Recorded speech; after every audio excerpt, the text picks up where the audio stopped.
Filipino 6, Quarter 1, Week 3, Milk Base. Ang paksa ng ating aralin sa araw na ito ay pagbibigay kahulugan sa mga sawikain. Aralin 1. Hello kids, it's me, Teacher Frel. Don't forget to subscribe, like, and share, and hit the notification bell for the latest video. You can also follow my Facebook page, Teacher Frel TV.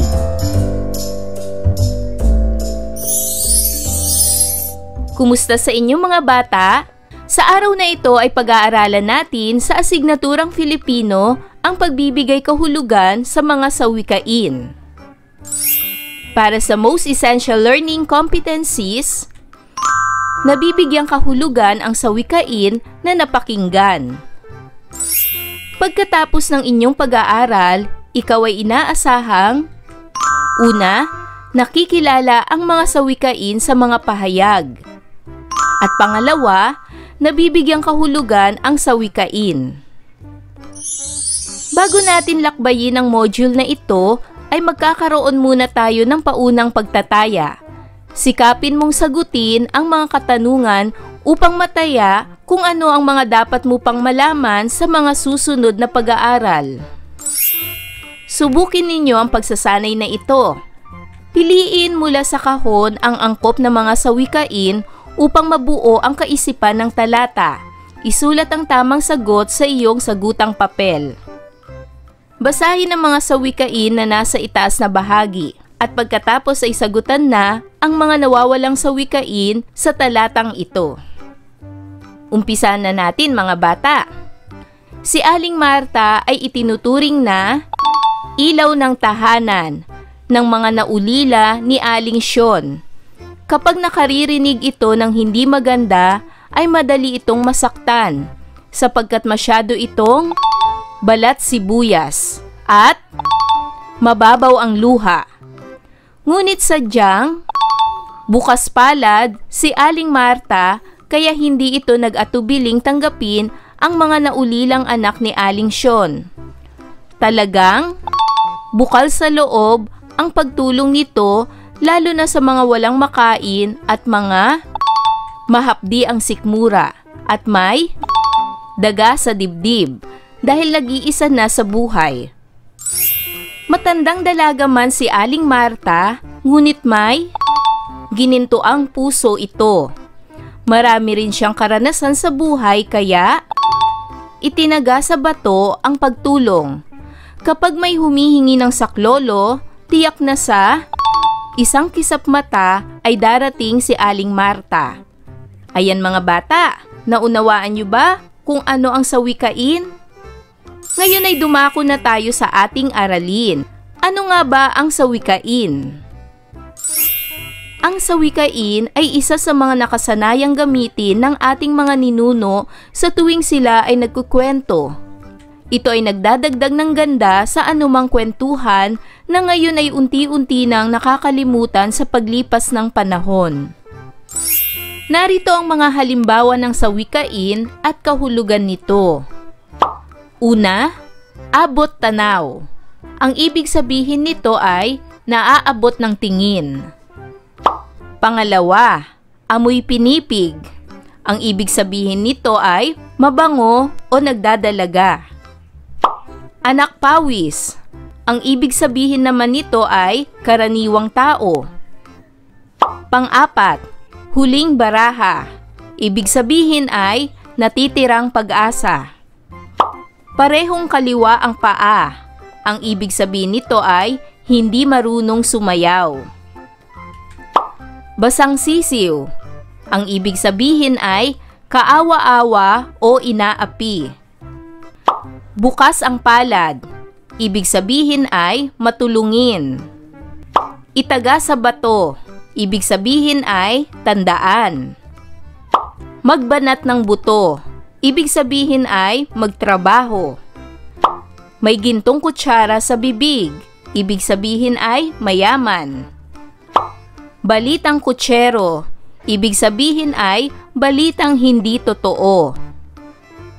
Ngayon ay dumako na tayo sa pagsasanay bilang isa. Basahin ang dialogo sa ibaba sa panulat ni Rosalyn N. Ayap. Sagutin ang mga tanong pagkatapos. Gawin ito sa inyong sagutang papel. Matamang nakikinig si Franco sa usapan ng kanyang mga lolo, lola at nanay habang nasa salas sila. Lola, ako ay lubos na nalulungkot sa nangyayari ngayong epidemya. Lubhang nakakabahala. Lolo, oo nga, maraming mga isang kahig, isang tuka ang mas naghihirap pa. Lola, mabuti na lamang at may kusang palo ang ilan sa ating mga kababayan na naghahatid ng tulong kahit hindi hinihingan.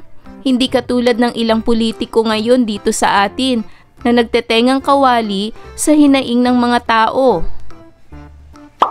Lolo, palibhasa ang ilan sa mga politiko ay nakahiga sa salapi kaya hindi nararamdaman ang pandemya ngayon. Nanay, pero itay, marami rin naman po sa kanila ang busilak ang puso na naglalaan ng oras sa mga mahihirap. Ang ilan ay kidlat sa bilis ang pagkilos, matugunan lang ang pangangailangan ng nasasakupan. Franco, Lolo, Lola, Nanay, hindi ko po maintindihan ang inyong pinag-uusapan. Nanay, pinag-uusapan lang namin ang pandemyang nangyayari ngayon. Franco, opo, alam ko po yun. Pero may mga sinasabi po kayong hindi ko maintindihan. Tulad ng tengang kawali. Bakit nagkatenga ang kawali? Isang kahig, isang tuka, pero wala naman pong manok sa pinag-uusapan ninyo. Lawit ang dila, pero wala naman po akong narinig na pinag-usapan ninyo ang aso. Nagtawanan sina lolo, lola at nanay. Lola, apo, ang mga sinasabi mo ay mga sawikain. Franco, ano po ang sawikain? Lolo, apo, ang sawikain ay mga salitang may kahulugang hindi tahasan. May naiiba itong kahulugan sa literal na pahayag. Madalas na ito ay ipinahayag sa malarawan, mapagbiro o mapagpatawang paraan. Nanay, mauunawaan mo ito kapag ginamit mo na ito sa pangungusap. Franco, kaya po pala. Gusto ko rin pong matuto ng sawikain para maituro ko rin sa aking mga kamag-aaral. Ayan mga bata, napansin niyo ba ang mga binanggit na sawikain sa dialogong ito? Sige, pag-aralan natin. Una, isang kahig, isang tuka. Ang ibig sabihin nito ay isang beses lang kumakain sa isang araw dahil kakaunti lang ang kinikita. Pangalawa, kusang palo. Ang ibig sabihin nito ay pagkilos ng hindi inuutusan o kusang loob. Pangatlo, tengang kawali. Ang ibig sabihin naman nito ay hindi pag-intindi sa sinasabi ng nagsasalita. Pang-apat, nakahiga sa salapi. Ang ibig sabihin nito ay mayaman o maraming pera. Panglima, busilak ang puso. Ang ibig sabihin nito ay may magandang loob o kabutihang loob sa kapwa. Pang-anim, kidlat sa bilis. Ang ibig sabihin nito ay matulin o sobrang bilis. At pang-pito, lawit ang dila. Ang ibig sabihin nito ay nararamdamang pagod sa kanyang ginagawa. Ayan, ito ang mga sawikaing ginamit sa ating binasang dialogo. Ngayon ay dumako na tayo sa mga katanungan. Para sa unang katanungan, sino-sino ang mga nag-uusap? Tama! Ang mga nag-uusap sa ating binasang dialogo ay sina Lolo, Lola, Nanay at Franco. Pangalawa, tungkol saan ang kanilang pinag-uusapan? Tama! Ito ay tungkol sa mga nagaganap sa pandemya. Pangatlong tanong, mahalaga bang matutunan mo ang mga sawikain? Opo, upang maunawaan mo rin ang mga sawikaing ginagamit ng mga nakakatanda. Pang-apat, gusto mo bang matutunan ang iba't iba pang halimbawa ng sawikain? Bakit? Opo, upang mas marami pa akong matutunan at malaman ang mga kahulugan ng mga sawikain at upang hindi rin mawala ang mga sawikain na naging bahagi ng ating kasaysayan pagdating sa pakikipagtalastasan. At pang-lima, saan o kailan mo magagamit ang mga sawikain? Tama! Maaari natin itong gamitin sa pakikipag-usap sa anumang oras o panahon upang mapanatili natin hanggang sa mga susunod pang henerasyon ang mga sawikain na ipinamana ng ating mga ninuno. Ngayon ay dumako naman tayo sa pagsasanay bilang 2. Iugnay ang tamang sagot mula sa hanay A patungo sa hanay B. Isulat ang titik ng tamang sagot sa patlang. Gawin ito sa inyong sagutang papel. Sa hanay A ay mga sawikain at sa hanay B naman ay mga kahulugan. Para sa unang bilang, abot tanaw. Ang ibig sabihin nito ay letter C. Ito ay naaabot ng tingin. Pangalawa, balitang kutsero. Ang kahulugan nito ay nasa letter F. Maling balita. Pangatlo, anak pawis. Ang kahulugan nito ay nasa letter E. Mahirap. Pang-apat, pusong mamon. Ang kahulugan nito ay nasa letter I. Maramdamin. Maaari ring ang kahulugan nito ay nasa letter D. Matulungin. Pang-lima, laki sa layaw. Ang kahulugan nito ay nasa letter J. Sunod ang gusto. Pang-anim, bahag ang buntot. Ang kahulugan nito ay nasa letter B. Takot. Pang-pito, bakas ng kahapon. Ang kahulugan nito ay nasa letter H. Nakaraan. Pang-walo, binawian ng buhay. Ang kahulugan nito ay nasa letter A. Namatay. Pang-siyam, bukas ang palad. Ang kahulugan nito ay nasa letter D. Matulungin. At pang-sampu, ibaon sa buhay. Ang kahulugan nito ay nasa letter G. Kalimutan. Para naman sa pagsasanay bilang 3, basahin at unawain ang mga pangungusap. Piliin ang kahulugan ng mga sawikain na may salungguhit. Isulat sa patlang ang titik ng tamang sagot. Gawin ito sa inyong sagutang papel. Ang mga pagpipilian ay letter A, yumabang. Letter B, mataas ang lagnat. Letter C, sunod-sunuran. Letter D, lasing. Letter E, mabango. At letter F, iyakin. Ang mga ito ay mga kahulugan ng sawikain na ating babasahin.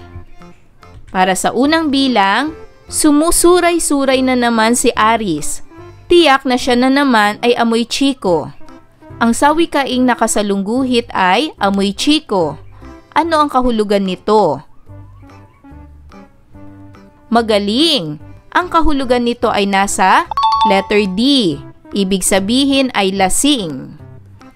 Pangalawa, lumaki na ang kanyang ulo kaya hindi na siya namamansin. Ang sawikaing nakasalungguhit ay lumaki na ang kanyang ulo. Ano ang kahulugan nito? Tama! Ang kahulugan nito ay nasa letter A. Ibig sabihin ay yumabang.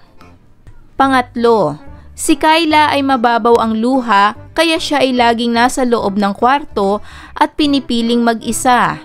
Ang sawikaing nakasalungguhit ay mababaw ang luha. Ano naman ang kahulugan nito? Tama! Ang kahulugan nito ay nasa letter F. Ibig sabihin, iyakin. Pang-apat, kahit ano ang ipagawa ko sa kanya ay gagawin niya dahil siya ay hawak ko sa leeg. Ang sawikaing nakasalungguhit ay hawak ko sa leeg. Ano naman ang kahulugan nito? Tama! Ang kahulugan nito ay nasa letter C. Ibig sabihin ay sunod-sunuran. At panglima, nag-aapoy sa init si Belinda kaya siya ay tinakbo sa ospital. Ang sawikaing nakasalungguhit ay nag-aapoy sa init. Ano naman ang kahulugan nito? Tama! Ang kahulugan nito ay nasa letter B. Ibig sabihin, mataas ang lagnat. Ayan mga bata, naunawaan nyo ba ang ating aralin sa araw na ito? Kung ganon, magaling! Mga bata, sana'y marami kayong natutunan sa ating aralin. Hanggang sa susunod na video lesson, paalam! Thanks for watching!